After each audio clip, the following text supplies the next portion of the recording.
Children's Book World's virtual launch for This Is Our Rainbow. We're here with some wonderful contributors and the editors, Katherine, Locke, and Nicole Melleby, and I will let them take away the show. But first, I will drop a link in the comments so everybody can order their copy from Children's Book World while we hear about this wonderful, beautiful anthology. All right, take it away, guys.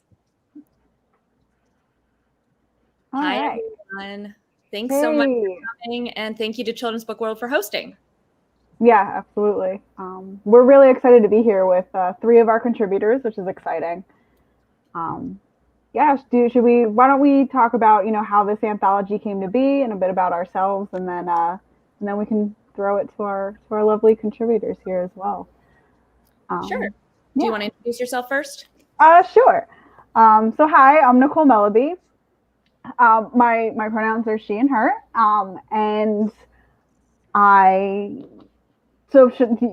just start talking about how it kind of came to be and then throw it to you. How would you like to start this? I think we can introduce ourselves and then we can talk about it. So you can, you can kick that off. It's fun here tonight, guys. Yeah, good vibes only. So I'm Nicole Melleby. I am a middle grade author. I write a lot of queer middle grade books. My most recent book was How to Become a Planet. That came out in May.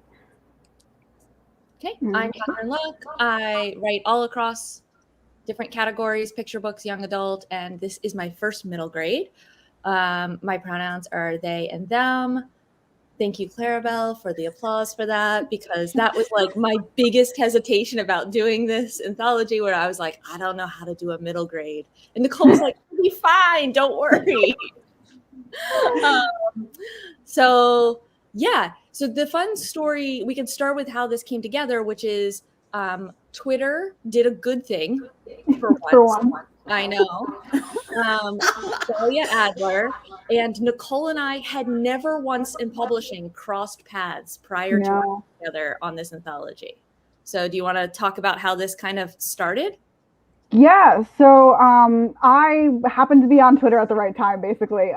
So Delia Adler, who is a wonderful author herself, she does a lot of anthologies, and she had tweeted, if there's no one out there working on a queer middle grade anthology, someone should. And I was like, that sounds awesome, but I can't. I have no idea. I have no idea how one goes about creating an anthology or editing an anthology. And Delia was kind of like, well, let me connect you with Katherine, like without any hesitation. I don't know that I had any real choice. So it was like, okay, here we go. So you and I kind of, we chatted a bit. I asked if you were interested. You were, obviously. And then we did have a phone call to kind of make sure that we were compatible. So that, if we were going to be working together at this level for as long as we have, which has been a very long time, especially when you consider there's been a pandemic in between start and finish. So we chatted, and we kind of really, we felt like we could mesh really well. We both kind of, thought the same things about our vision for this book. And what was actually also really interesting about that whole Twitter conversation was that our editor, who ended up being our editor, Marissa from Knopf, also responded to Dalia's tweet and said, "This is literally my dream project." So when we went on sub, we were like, we have to make sure it gets subbed to Marissa. So it was kind of meant to be, and Dalia kind of controlled the strings of this just by tweeting. It was so funny too, because so I was between agents actually when this went on sub. So Jim McCarthy, Nicole's agent, represented me for this deal as well, and he was like, "Okay, probably going on sub next week," and I was like, "Okay, cool." And I don't know how different agents work. I didn't even know it was on sub, and he was like, "Hey, can I call you? We have an offer." And I was like, I didn't even know it was on sub. And also, I'm right now. So of course, you need to call me. I'm on the whatever that boarding. It was 8:00 on a Friday or something weird like that. Yeah, it was on a holiday weekend.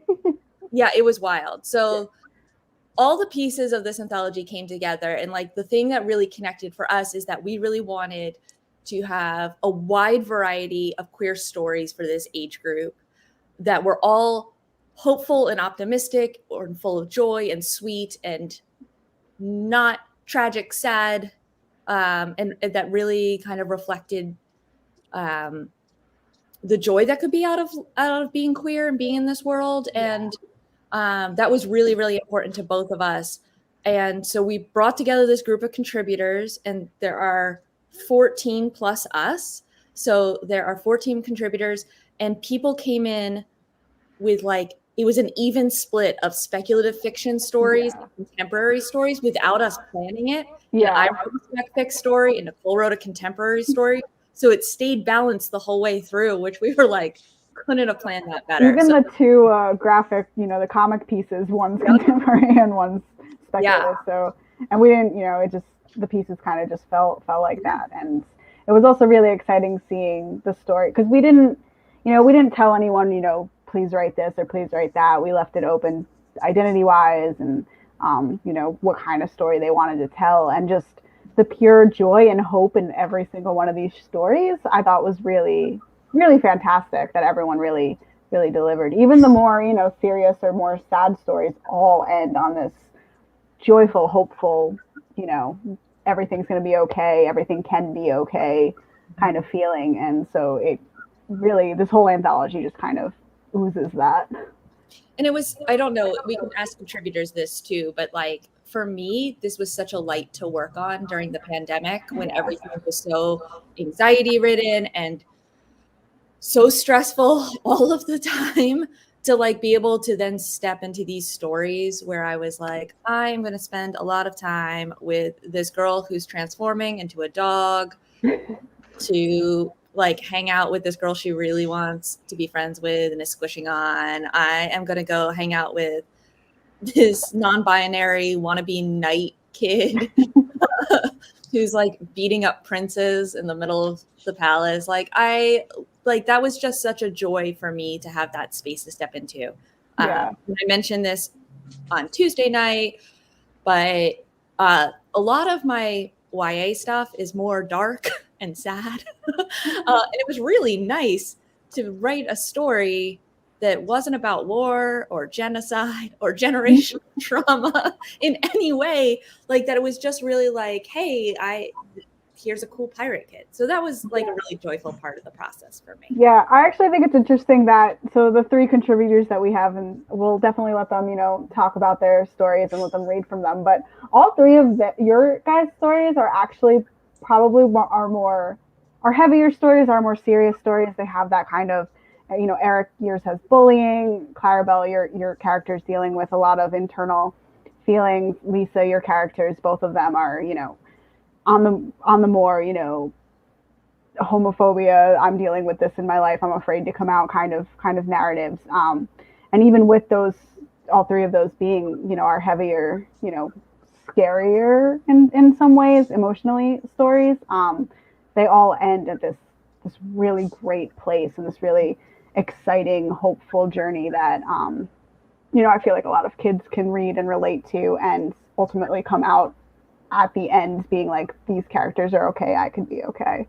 Right. So, even if they aren't at the end of the story in their own life, in the middle, they can see that way out through these stories. Yeah. Okay. Oh yeah, should we throw it to our contributors? So the way we did it on Tuesday is that you guys introduce yourselves, and then in the same order that you introduce yourselves, you're going to read a little bit, and then we'll go to questions. Yeah. So does anyone have strong feelings about going first? I don't care about going first. I have no fear. All right. Awesome. I feel like we threw, so AJ Sass was in our group on Tuesday, and I feel like we kept just throwing him into the wolves. Like, Andrew, you're I kept being like, yeah, Andrew, you're next. Clarabelle, that's gonna be you. Okay, that's fine. Introduce yourself and then read a little bit from your story. That'd be great. Sure. So my name is Claribel Ortega. I'm the author of Ghost Squad, which came out last year, and the upcoming Witchlings, which is coming out in February. I write middle grade, mostly like paranormal or fantasy stories. Ghost Squad has won a bunch of awards, and it's all over the place. And it's the Barnes and Noble Young Reader Pick for the month. And yeah, and I'm really excited about all of it. And my story is called Paper Planes, and it is about a young kid named Floor who it's magical realism, and Floor is the only person who can sort of communicate with certain people who speak English on the outside world. And she does that by, or they use that, but do that by using these paper planes that they throw out the window, and they write, and they're the only ones that can write on them. And it was sort of an allegory for me growing up and having to translate for my parents because they didn't speak English, and I did from a very young age. And at the same time, Floor is sort of dealing with some feelings for a girl in their class, and is feeling sort of afraid of their family finding out about this crush. And at the same time, a drag queen moves in across the street, and Floor is like, ooh, this person looks like they might understand me. So they strike up a friendship, and yeah, and they become friends, and they help each other along the way. So that's what Paper Planes is about. I'll read a little bit from it now. I put my post-its to mark my place. Let's see if I can actually find it now. Boop, boop, boop. Give me 1 second, sorry.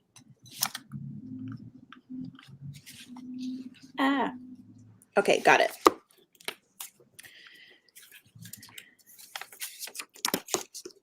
Paper Planes.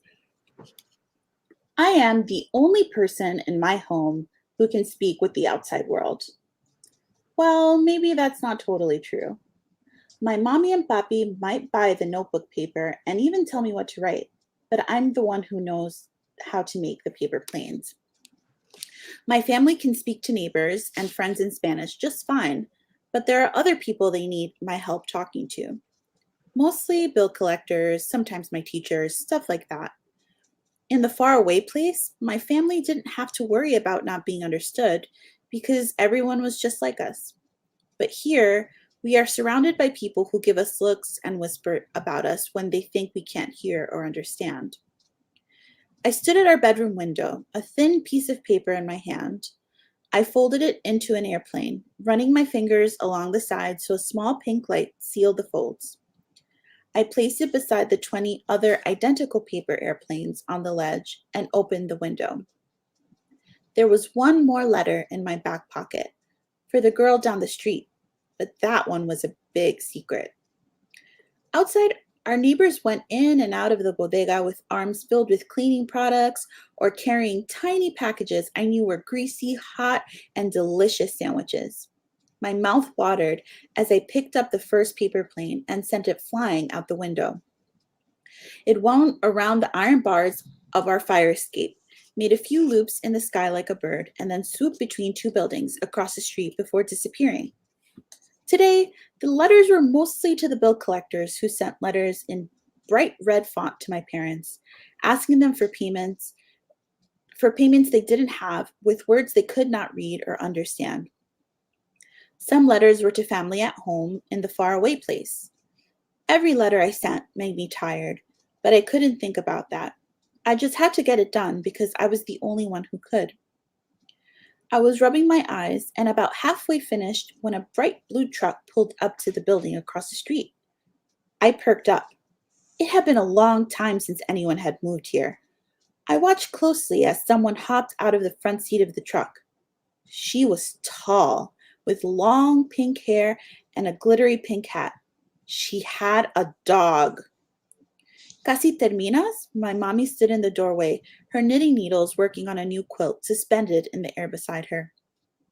Yep, almost done, I said, smiling quickly at my mommy, then looking back at the woman across the street. Our building was on a narrow one-way street, only wide enough for one car, so I could see across the street pretty well. but I'd never seen anyone so tall or glamorous or beautiful, except on TV. A soft summer breeze tousled her long hair, and I wondered if it was a wig. Thank you. All right. That was awesome, Clarabelle. Thank you. Thank you. All right. So why don't we throw it to Eric? I'll throw you next.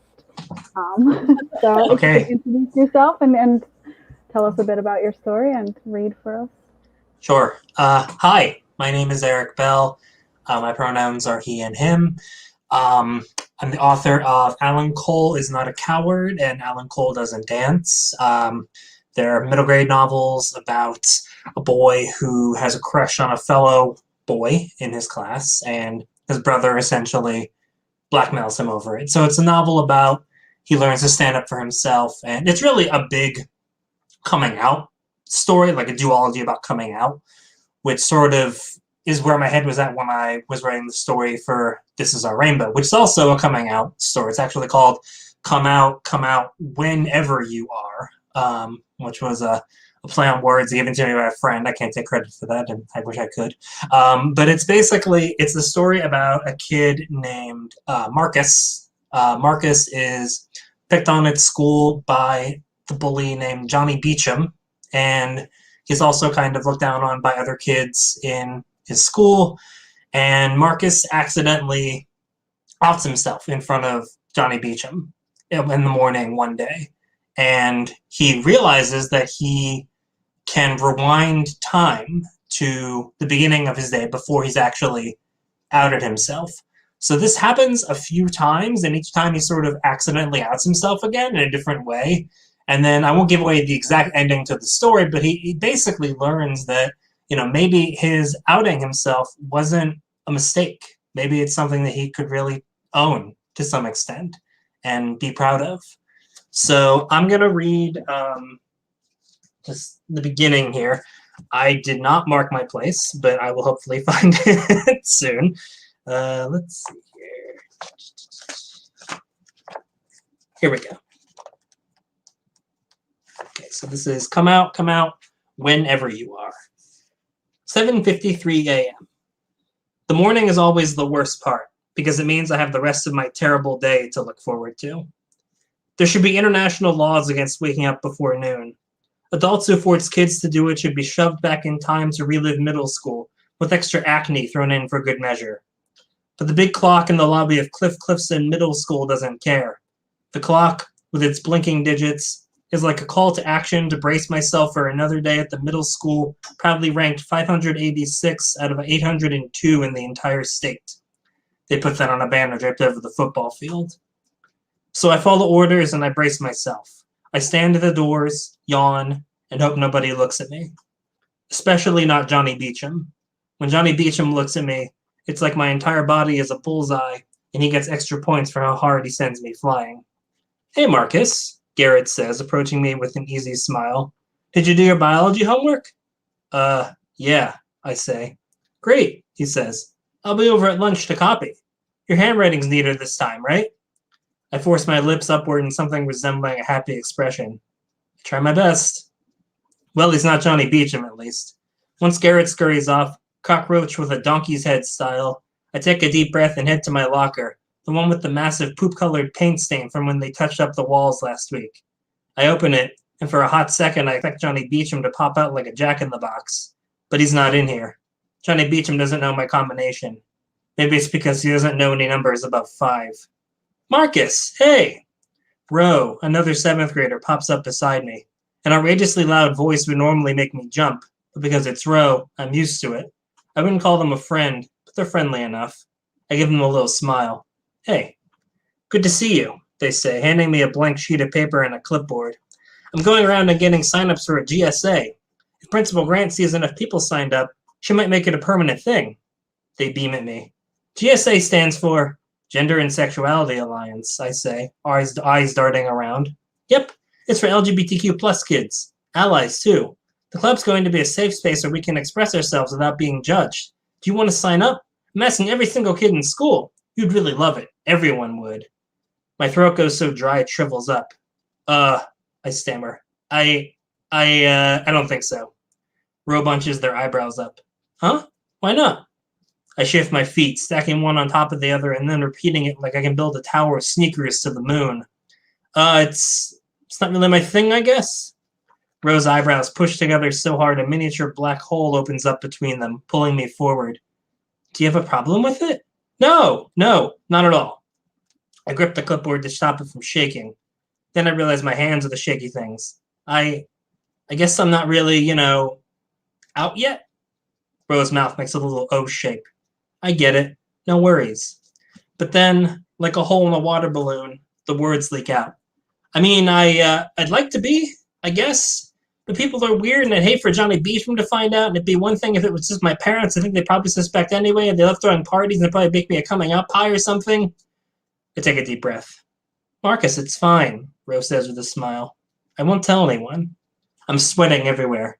The hall lights are unusually bright, like spotlights on a stage surrounded by deadly spike traps. Okay, I stammer. Thanks. The last thing I want is for Johnny Beachman to be like, oh, there goes Marcus, the gay kid. Let's shove him inside a tree and, roll the tree into a beaver's nest or something. You're gay?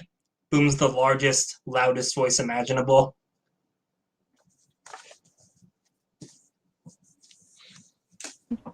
I do want to point out, Eric, so when we were putting this story together, we had no fewer than 4 Marcuses in different stories, and Eric's the only remaining Marcus left. We had to. You were saying, I don't know how I won that battle without even realizing I was actually battling. I think Pierce was the only main character, and we had so side characters were easier to change. But yes, organically, people were really into the name Marcus in early 2020. I love that story so much. Thanks for reading it. And Lisa, last but not least. Hello, my name is Lisa Bunker. I just want to say right away that one of the things I loved about Eric's story is that there's a genderqueer or non-binary character, and it just happens. It's not, nothing brings attention to it, but if you're paying attention, Ro has a gender ambiguous name and uses they, them pronouns, and you're left not knowing, which is fantastic. I love that. Yeah. I wear many hats. I am a writer. I am a politician. I'm currently a state rep in the state of New Hampshire. I'm a freelance crossword puzzle editor. In the writing world, I have 2 novels out for middle grade readers, both from Viking. The first one came out in 2017. It's called Felix Is spelled Y-Z. It's the character's last name. And it's about a teenage boy fused with an alien, counting down to a risky procedure to separate them again. And Felix is incidentally gay and has a crush on a boy at school, but it's not the main part of the story. And then my other book came out in 2019. It's called Zenobia July, and it's about a trans girl losing her family of origin and moving to live with her lesbian aunties in Portland, Maine, and having a second chance and going to school in stealth. So she's going to school as the girl she's always been, but nobody knows she's trans. And it's also not just a story about having an LGBTQ identity. She's also a coder, hacker genius. It was actually supposed to be the origin story for a whole series of books about like a young trans Sherlock Holmes of the internet. And that doesn't look like it's going to happen, but it's still there as a standalone story. So those are the 2 books that I have out. The story that I have in this anthology is called Petra and Pearl. I wanted to write something about the power of online friendship. So I conceived of 2 young trans girls who meet through a shared fandom. One of the things that's interesting about writing about the internet is it's really risky, I think, to mention actual real shows, sites, games, whatever. So I always make them up. So there's a made up game or a made up anime series in this, which also is in Zenobia July. So there's at least 2 books worth of fans of this imaginary show. So they meet as fans and they become beta readers of each other's fanfics. And eventually they come out to each other as trans and give each other support. And in the course of the story, Pearl, the friend who lives in England, has a kind of accidental coming out crisis, and Petra is left wondering what's going on in her life for several days, worrying about her friend. It eventually turns out all right, and watching Pearl go through what she goes through gives Petra the strength to make some decisions of her own, in spite of they both face some, I'm not going to say transphobia necessarily, but they both face some opposition to ideas about such things in their families and in their school environments. So let me read you the first few pages of Petra and Pearl.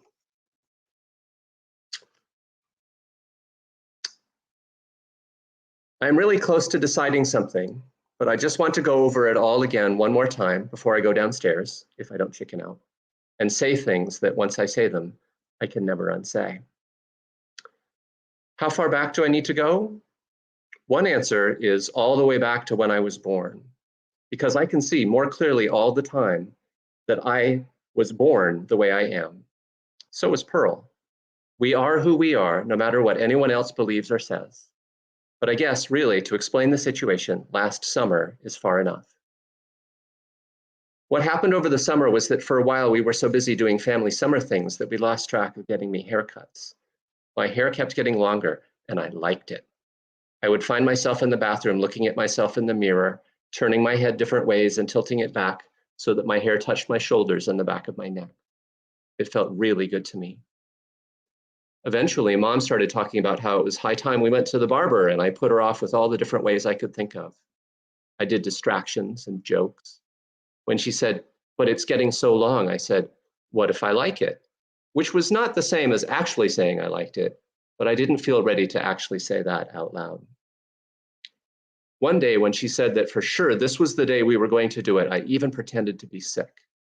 Then she forgot about trying again, and by the end of the summer, my hair was touching my shoulders and the back of my neck without my tilting my head back, and I liked it more and more.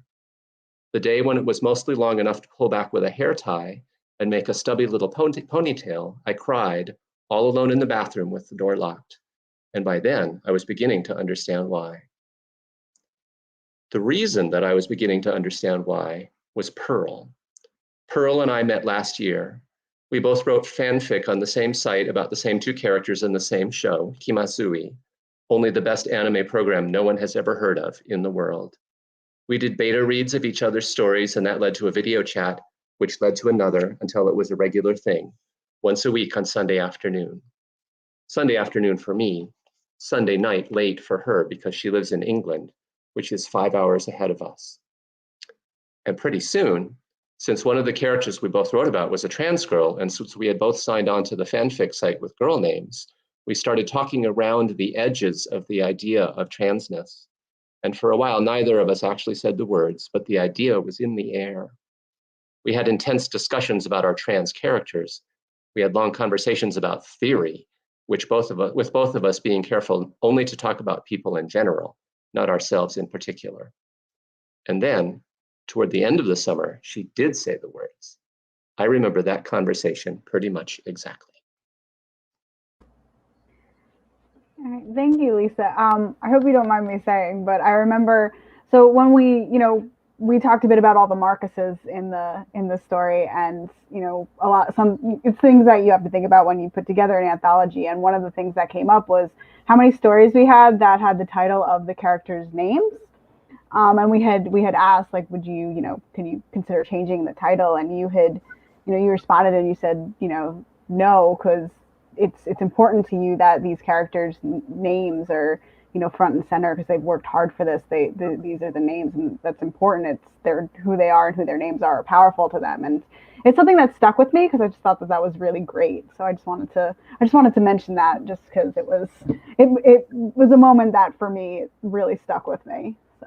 Well, part of the experience of coming out as trans is all about claiming and choosing and stating your name in the world. It's really the very center of that experience. So I'm grateful to you as editors to listening to my response to your request, because it was just that Petra and Pearl is, in my view, the only possible title for this story. That's what story is about, is claiming names.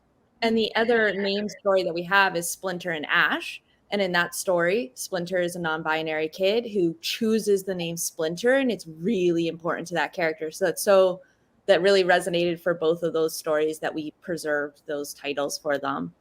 And I really love the story because fan fiction was the first place I came out, and was the only place I felt safe coming out for like most of high school, until I rolled into college and was like, by the way, everyone, super queer, very, very queer, out of small town Pennsylvania, very queer now. But during high school, you know, it was Wheel of Time fan fiction community, which may not be someone's first idea of where to come out, but I'm still friends with the first girl. I've never met her. We've been internet friends since 2001, 2002. And she was the first person I came out to through something I was writing in the Wheel of Time world. So that really resonated for me, because online friendships were so important to me, as someone who didn't feel like they could come out as a kid. One of the things that I've tried to accomplish in all my stories in different ways is to write about the power of found family and community in queer spaces. And this was another version of that. Yeah, and it's funny because I feel like all of your stories, Clarabelle has, you know, the relationship between Floor and the neighbor. Even Eric, you know, you have your Marcus with you know, with Ro and kind of being like, hey, like, come to this GSA, and so even that sort of budding potential friendship. So I think that, you know, all of those ideas of found family shine in a lot of these stories, actually, so are definitely something that's really important. Yeah. So we're going to ask a few questions, but before we open it up to audience questions. But I guess let's start with, where did you get the genesis of your stories? Because each of your stories were so unique. Like, Yeah. Clarabelle, with all the time in the world, I never was going to come up with paper planes, magical paper planes. So where did you come up with that idea? I'm not really sure. The paper planes just sort of came to me when I was thinking of I wanted to tell the story of how immigrant kids are like sort of saddled with all of this extra responsibility. And how when I was younger, like I used to write the checks out for my mom because she didn't know how to write things out in English. I would translate during parent teacher conferences, which was like a very interesting test of my like moral compass as a child. Thankfully, I was usually really good, except for like talking too much in class, which my mom was like, she already memorized like that phrase. So she was like, she's good, but she talks so much in class, right? It's like, yes, it's always going to be that, mom.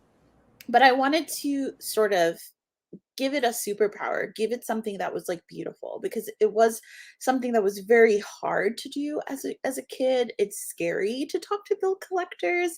It's very overwhelming. And like in all of my stories, even in Ghost Squad, I have you know, sort of a story that deals with like with poverty and with like having to feeling like you're responsible for the things that are happening to your parents. And because you can communicate with these people in a way that they can't, the people who are knocking on your door and like asking for money and like scaring you, it just becomes so heavy. And I wanted to sort of give it a spin that was like a little bit more magical and beautiful, because even though it was something that was really hard for me to go through as a kid, it was something that I did because I love my family, and it was something that I was happy to be able to do to help my parents, and that they recognize now as like, thank goodness we have these children that were able to help us, because they came to this country with nothing and to give us a better life. So it was like the very least I could do was to like offer something that I could do that they couldn't in order to help them. And I really love the idea of taking this thing that is hard and difficult and could be seen as a burden and making it something that's magic instead. Because it was really a gift that I was able to speak English. And it's my second language, but I learned it faster because I was a kid, you know? And in terms of Alexis, I always tell my friends, like, I grew up a very sheltered, sort of super Catholic life. And even though I grew up in New York City, I grew up in a very predominantly like a Latinx and Black community. And being gay was just like not okay. And I wasn't able to access any sort of media or books or anything like that. But my first encounter with anything queer adjacent was To Wong Fu, Thanks for Everything, Julie Newmar, which is not like the best representation of like queer media because it's like three straight men like in drag. But to me, I was suddenly like, Jean Leguizamo. Oh, Jean Leguizamo in a dress. I'm feeling weird things right now. So I felt a very sort of a soft spot always for drag queens because it was the first access or like a glimpse into the queer world that I ever had. And so when I knew that I wanted to give Floor sort of a guide that was like mine, which was an actual, you know, drag queen. And yeah, that's sort of how the story came about. It was like a lot of layers of things. And her having to struggle with coming out to her family with the burden of like, but I have all of these responsibilities and I have to, you know, my parents are doing so much for me. I don't want to burden them with anything. Even when she wants an ice cream, she doesn't want to ask them because she knows that they won't be able to afford one for the four of the kids. That was my upbringing. Like there was 6 of us in a 2-bedroom apartment. So it was very sort of like a mirror of my childhood. And I loved, like, there's a detail in the story where like Floor's planes, when they throw them out the window, their movements through the air reflect their emotional experience at the time. So they like go jagged and they like hesitate. And then when Alexis sends them back, they're like gently gliding of like those two queer experiences of like, I know who I am and I'm really comfortable in my skin and I'm still figuring it out. And that push and pull between them, I loved so much. Thank you. Eric, what about you? How did you come up with queer middle grade Groundhog Day? What about me? Yeah. So the idea of like the Groundhog Day time loop is something that I've always been really fascinated by. I think even before I watched the Groundhog Day movie, which is one of my favorite movies. But I was always kind of obsessed with the idea of like going back in time and you go back and everything is the same up to the point you go back to. And then you can kind of split your timeline and some things are going to stay the same, but you will be different. You will make different choices. Different things might happen to you depending on what you do and how you react. I love stuff like that. Stuff is like super interesting to me. And I'm coming off of the Alan Cole books, which are just straight contemporary, nothing fantastical. And I was kind of exploring some speculative elements in my own writing. And I thought, this would actually be a good opportunity to explore that theme in a story. The idea of, what if you could take this really scary, potentially horrible thing in your life and go back to it and kind of undo it and redo it on your own terms, but things keep going wrong and you can't really get it right. And then eventually you have to just realize that it's never going to be the way you want it to be 100%. You just have to kind of own it and see how it goes. And one of the things that happens at the very end of this story is Johnny Beecham, after Marcus has finally come out definitively and he's not resetting the timeline anymore, and Johnny Beecham says, I'm always going to be there just waiting to bring you down. And Marcus realizes that that's true. And Johnny Beecham is always going to be there, so why wouldn't he just try and be happy anyway, basically? Why wouldn't he just try and take his life and not ignore the people around him that are negative, but live authentically in spite of those people? And that's sort of the theme that he walks away from the story, from the encounter of having the time loop. And that was something that just sort of developed from the idea of the time loop. I know I've always wondered, what if I could go back to my first day of 7th grade and do things over again and meet the same people but have a different attitude, a different idea about things. What if I knew that I was gay and I was comfortable with that going into middle school?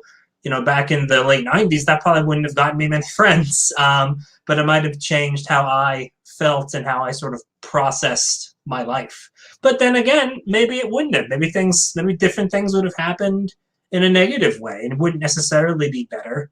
That's the fun of these like alternate timeline, time loop stories, is you play around with the idea of, you know, what's the ideal timeline? And in some ways, the ideal timeline, it's just whichever one you're living in at the time.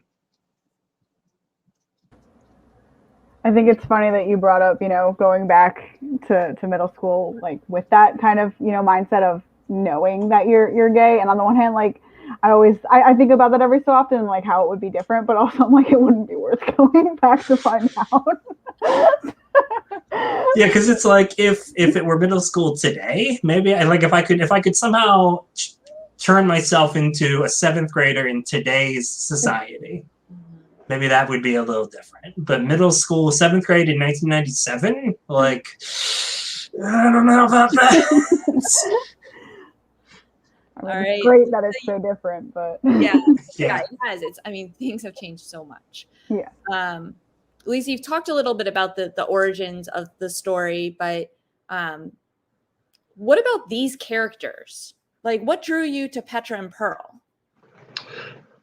I want to sort of piggyback on what Eric was just talking about. I went to middle school in the 70s, so I think I'm the oldest here by a couple of decades. But I think maybe some of the experiences are universal, because I think in this story, of all the things that I've published, I came closest to just using old memories of what it was like to be in school myself.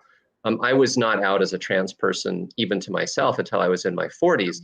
But for reasons I could not have explained to you at the time, I wore my hair long all through junior high and high school, and was routinely mistaken for a girl and called names. And it was sort of my mute attempt to express something I couldn't even say to myself, having been suppressed hard and early, or having just sort of capitulated to the binary in some way. That's a whole other conversation. Anyway, by the time I was in junior high, I was a gender ambiguous kid, and I suffered for it, but I just kept doing it.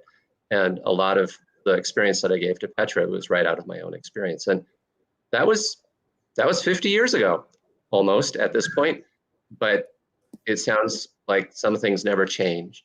As far as Petra and Pearl, the whole sort of online friendship thing, that's not something I experienced personally, but I have 2 kids now in their 20s who were very alive in that world and still were.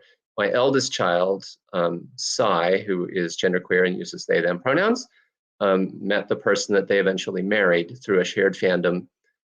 They've been together 7 years now. So I watched that whole process, and both my children, still in their 20s, live largely online, and I get to observe their lives there. So I'm aware of the power of that connection that you can make with one other simpatico human who understands you and who you can be yourself with and be honest with. I just think that's so powerful, and I wanted to put that in the story. Yeah, and it comes off really well in there. And I think specifically, sorry if there's a little feedback. The fear, like when Pearl disappears, like that is, with internet friendships, that is such like a huge part of internet friend. Like, is that person okay? Do they hate me? Do they, like, what happened to this person? What happened to this friendship? Like, there's power in that, right? Like, that's part of the reason we gravitate to those friendships as safe places, is because we could do the same. Like, if at any point that became an unsafe thing, we could just ghost, right? But when it happens to us and we're on the other side, like that experience that Petra goes through is real. It's like wondering what happened, and is Pearl okay? And am I going to be okay? Like, how do I operate without Pearl on the other side, the person who understands me the best? So yeah. But Petra is specifically an empathetic character and really is worried about her friend and frustrated because when it comes down to it, she has no other way of contacting her than the one organized chat. And if Pearl doesn't want to show up for that. There's just no way to know what's going on. Right. It's not, and they don't live in the same country. It's not like Petra could ever be like, we have to drive to Boston to check on. No, you're not going to get on a plane and fly to England to find your friends. So, yeah, I think that's also a real part of those online friendships that comes through in the story. I'm going to ask Nicole this question because I love Nicole talking about her story. Nicole, do you want to introduce your story, including its title and its origin story? Yeah, so my story is called Stacy's Mom, and I literally wanted to write a queer version of the song Stacy's Mom. So I knew almost immediately that that's what I wanted to do. And so it's about the main character who has, a crush on her friend Stacy's mom, and everyone kind of finds out about it. She kind of has to deal with the fallout of that. But yeah, I at the end of the day, it's really just me wanting to make this Stacy's Mom, but for gay kids. When we were first talking about the anthology, I was like, I don't know what I would write. And Nicole was like, I do. I'm doing a queer Stacy's Mom. And it came out so fast. Like, she had been waiting forever to have a short story anthology that it would let her do this. The entire reason the anthology exists at so all. that I could write Stacy's Mom. It's for that story. Yeah. And there she is in her little Catholic school uniform, right there in the back. I was actually going to point out before you started talking about yours that I wanted to point out. So Katherine has our pirate story in this anthology. So her character literally is holding a non-binary pirate flag, and it was like the one thing that Katherine asked for when we were like, oh, like what does your character look like? And Katherine was kind of like, well, they have a non-binary pirate flag. Like that's it. That's what I want. I mean, I want it in real life. Like I feel like I need that for my office, and that I need it. Not for my day job office. That'd be a lot I'm not interested in explaining. No, for my home office. But yeah, that was my one request. It was really fun to do, because for those readers who are not aware, every character on the cover corresponds with somebody in the book. So you can kind of read and then check the covers and see if you can connect everybody. It's tons of fun. So highly recommend seeing if you can figure out all the clues in their clothing, in the flags that they're wearing, or the pins that they're wearing. The artists for our cover were Jessenson, and they did an amazing job with it. And Sylvia, our art director, really, really killed it. Yeah, it was like the cover of our dreams. The spine like makes my heart sing. Okay, so this is where I'm going to prompt people to drop questions into the comment section of either Facebook and YouTube, and we will see those and answer them. We have about 12 minutes left.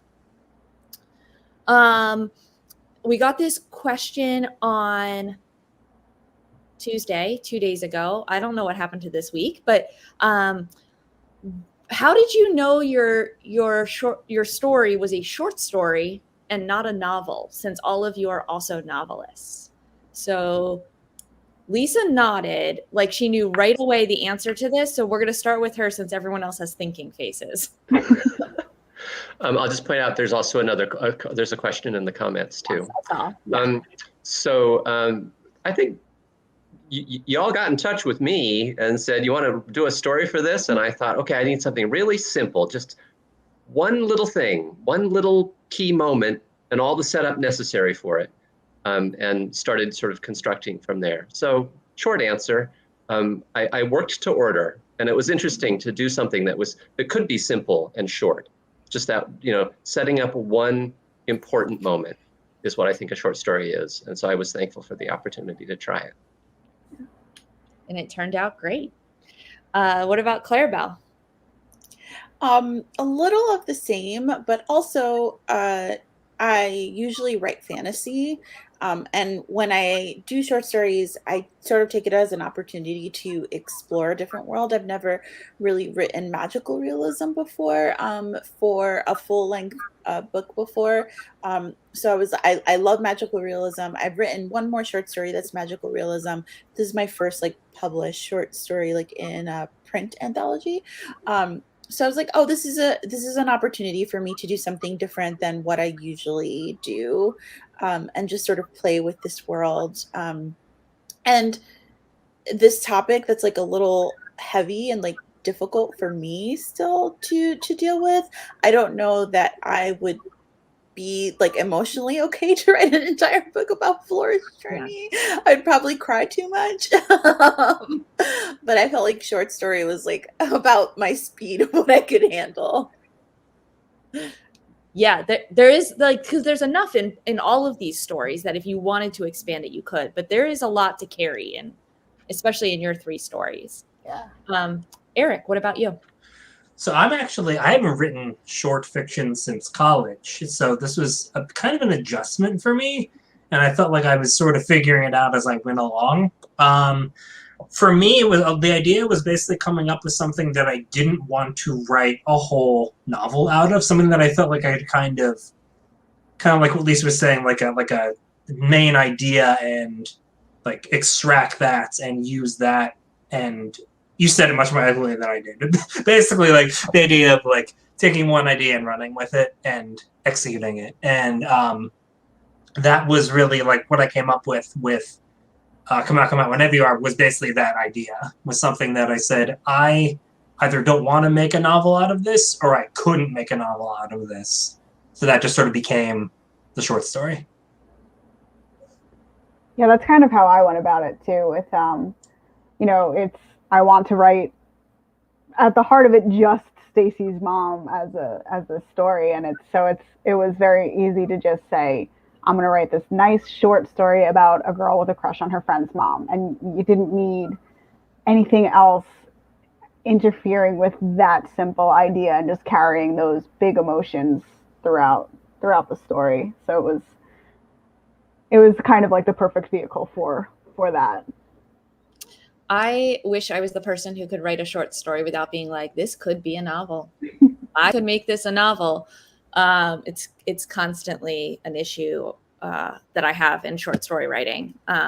So yeah, that's where I'm at. I mean, yours is one of the longest, and mine is definitely the shortest. Every anthology I've ever been in, my stories, like the one I wrote for It's a Whole Spiel, which is a YA anthology, like when I turned it in, it was 12,000 words.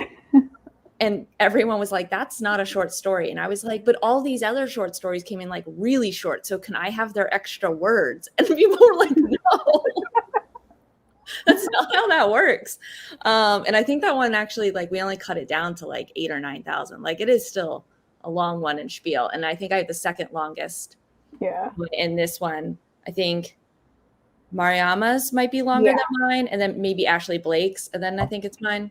But I was right up there with the length. It's an issue that I have. So we have lots of great questions in the chat. But I just have to point out that Kat asked if the words "she's got it going on" ever appear in my story, and they don't. And now I'm so disappointed in myself for not finding a way to put that in. Nicole has an opportunity for a redo. Speaking of people who turn their short stories into novels. Right. So it's actually funny. So AJ Sass, who also has a story in this anthology, and I sold a co-written novel based on both our characters in this anthology. It's called Camp Quilt Bag, and it's basically my character Abigail and his character Kai going to a queer summer camp and kind of intercepting each other there, which we only kind of had the idea because our characters happened to be next to each other and looking really cute on the back together, so we were like, oh, let's write this. So Kat, I'm going to have to find a way to throw that line in, and I am going to, I'll mention you in the acknowledgements just for that. I'm so disappointed in myself. Yeah, I can't believe all of us missed that opportunity. I do want to get to some of the questions here. So Kat actually asked a great question. I'm going to ask to the middle grade writers here. What draws you to the middle grade space? And Eric, I'm going to start with you this time. I'm gonna mix it up. Oh, geez. I haven't had time to think of an answer yet. For me, middle grade is all about it's all about possibility, and it's all about potential, and it's that mix of you're at the point when you're in middle grade age where life is sort of happening very fast and things are sort of changing a lot. There's that whole idea of everything is changing when you're in middle grade. Your body is changing, your friend groups are changing, classes, family dynamics, all that stuff. It's all really, it just strikes me as a lot of fun to tap into, and it's really a lot of fertile ground for storytelling that I find really interesting and engaging to work with. And also I feel like it was a really formative time for me when I was younger, so I have a lot to tap into creatively from there as well. Awesome, thank you. Lisa? My answer to this is a little twisty maybe because I wrote the stories I wanted to write and then I was told that they were middle grade. Because I think I wanted to have stories where parents were still, connected in loving bonds to their parents rather than rebelling against them. And I wanted the stakes to be human-sized, just bullies and friends and crushes, rather than, saving the world or being the last one alive in a horrible, game or something. I don't really understand the sort of the tropes or the dominant ideas of what constitutes YA. I don't like most of those stories. I want to write real stories about real humans with real human stakes. And I find the upper echelons of that just a little off-putting. So I guess I wrote what I wanted to write and agents and editors said, this looks like middle grade to us. And I said, cool. That does happen, and I like the honesty there because a lot, especially now, especially as categories have shifted, a lot of categories have become ways of positioning for marketing reasons. Clarabelle. So my answer includes a little bit of Eric's in that I love the hopefulness of middle grade, the possibility that you still have at that age where it's you want to help and you feel like your voice can do something, but nobody's listening to you.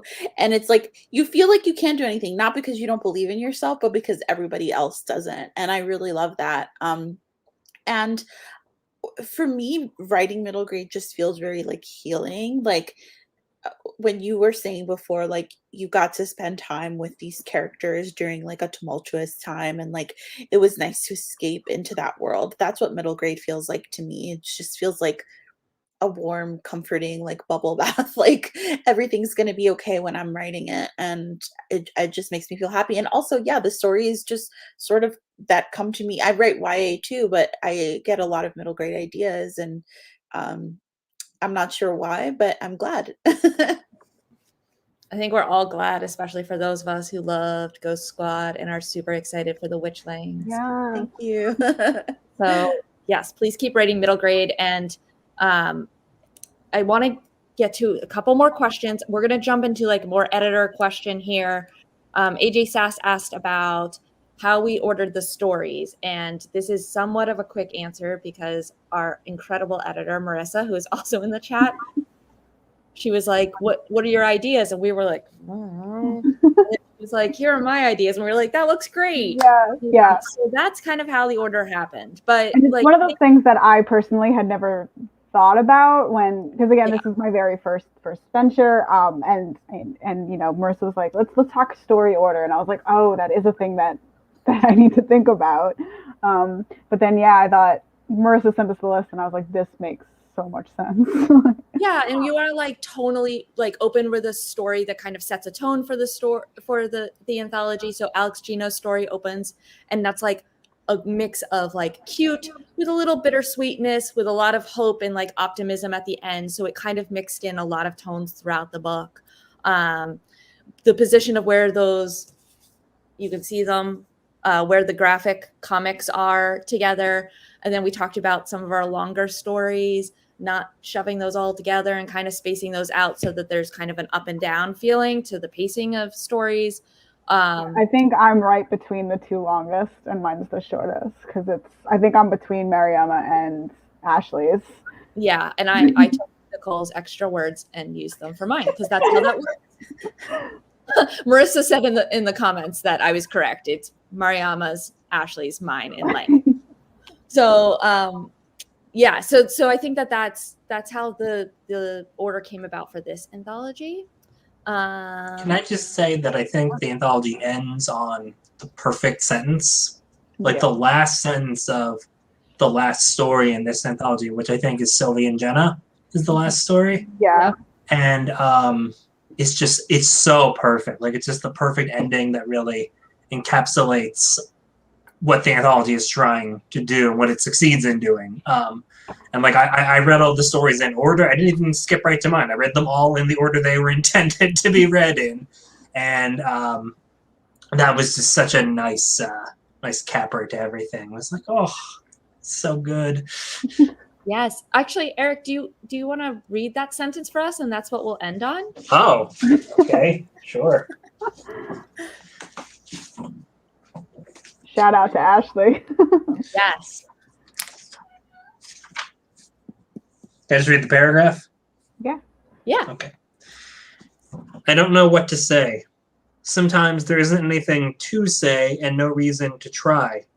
I uncurl my fingers and this time I don't fight it. I reach out and take her hand. She lets me, lacing her fingers between mine and squeezing. Then we sit like that for the rest of the ride.